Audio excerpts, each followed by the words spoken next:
ಯಾಕೆ ದೇವಸ್ಥಾನಗಳು ಅಂತ? ಆಯ್ತಪ್ಪ, ಕಮ್ಯುನಿಟಿ ವಿಷಯ ನಾವೇನೋ ಮಾತಾಡ್ಕೋಬೇಕು, ಆ ಕಮ್ಯುನಿಟಿ ಚೆನ್ನಾಗಾಗ್ಬೇಕು, ಸುತ್ತಮುತ್ತ ಅವ್ರಿಗೆ ಚೆನ್ನಾಗಾಗ್ಬೇಕು.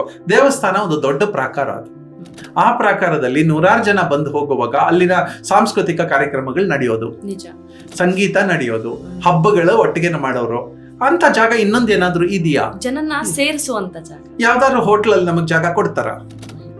ಚೌಲ್ಟ್ರಿಯಾಗಿ ಫ್ರೀ ಚೌಲ್ಟ್ರಿನಲ್ಲಿ ಹೋಟೆಲ್ ಅಲ್ಲಿ ಯಾವ್ದೋ ಒಂದು ಪಾರ್ಟಿ ಹಾಲ್ ಅಲ್ಲಿ ಬನ್ನಿ ನೀವು ಸೆಲೆಬ್ರೇಟ್ ಮಾಡ್ಕೊಳ್ಳಿ ಅಂತ ಎಲ್ಲಾದ್ರೂ ಕೊಟ್ಟಿದಾರ?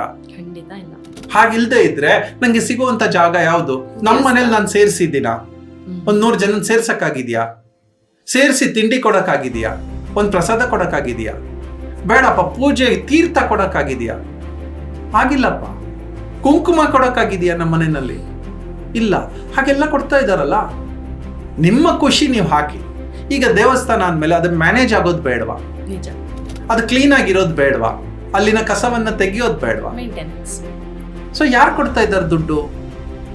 ಆ ಮೇಂಟೆನೆನ್ಸ್ಗೆ ಯಾರಾದ್ರೂ ಒಬ್ರು ಹೋಗಿ ನನಗೊಂದು 100 ರೂಪಾಯಿ ನೆಮ್ಮದಿ ಸಿಕ್ಕಿದೆ, 5 ರೂಪಾಯಿ ಕೊಡೋದು ಬೇಡವಾ? ಅಲ್ಲಿ ಖುಷಿಯಿಂದ ಇರೋರು 500 ರೂಪಾಯಿ ಕೊಟ್ಟಿದ್ದಾರೆ, ಸಂತೋಷ ಆಗಿರೋರು 1000 ರೂಪಾಯಿ ಕೊಟ್ಟಿದ್ದಾರೆ.